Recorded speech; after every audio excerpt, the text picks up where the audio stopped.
السلام علیکم دوستو، کیسے ہیں؟ امید کرتے ہیں سب خیریت سے ہوں گے۔ آج کی اس ویڈیو میں ہم بات کریں گے نوسپا 4 ٹیبلٹ کے بارے میں۔ اس ویڈیو میں ہم جانیں گے نوسپا 4 ٹیبلٹ کو کن صورتحال میں استعمال کیا جاتا ہے، اس کے کیا فائدے ہیں اور اس کے کیا نقصانات ہیں۔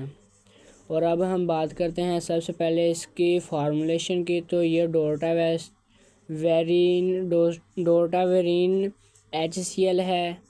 سب سے پہلے ہم جانتے ہیں نوسپا 4 کے فوائد کے بارے میں۔ اس دوا کو گردے کے درد اور سوزش کو کم کرنے کے لیے استعمال کیا جاتا ہے۔ اس کے علاوہ کمر درد میں بھی استعمال کی جاتی ہے۔ گردے میں پتھری کی وجہ سے ہونے والے درد کے لیے بھی نوسپا 4 کو استعمال کیا جاتا ہے۔ اس کے علاوہ مثانے میں درد کی صورت میں بھی نوسپا 4 ٹیبلٹ کو استعمال کیا جا سکتا ہے۔ نوسپا 4 ٹیبلٹ کو پریگنینسی میں بھی استعمال کیا جا سکتا ہے، کیونکہ یہ پریگنینسی میں ایک مفید دوا ہے۔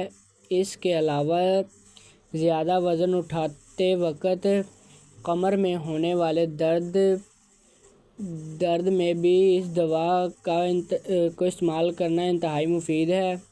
اب ہم چلتے ہیں اس کی ڈوزیج کی طرف۔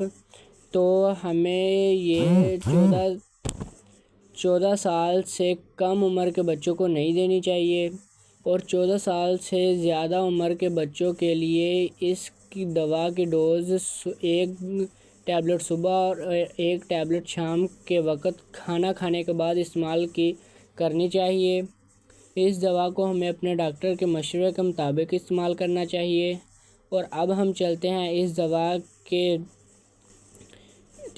کہ اس دوا کے زیادہ استعمالات کی وجہ سے ہمیں کیا نقصان ہو سکتے ہیں۔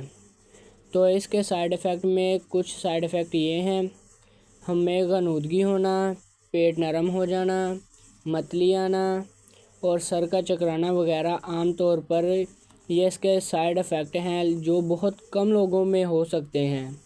اب ہم جانتے ہیں کہ کن لوگوں کو نوسپا 4 کا استعمال نہیں کرنا چاہیے۔ ایسے لوگ جن کو دوا سے الرجی ہو، ایسے لوگ اس دوا کو استعمال نہ کریں۔ دوا کے استعمال سے پہلے اپنے ڈاکٹر سے ضرور مشورہ کریں۔ تو ناظرین، یہ تھی ہماری آج کی ویڈیو۔ اگر آپ کو ہماری ویڈیو اچھی لگی ہو تو ہمارے چینل کو سبسکرائب کریں، بیل آئیکن کو آن کریں تاکہ ہماری نئی اور اگلی ویڈیوز کی انفارمیشن سب سے پہلے آپ تک پہنچ سکے۔ آج کے لیے اتنا ہی۔ اب اللہ حافظ۔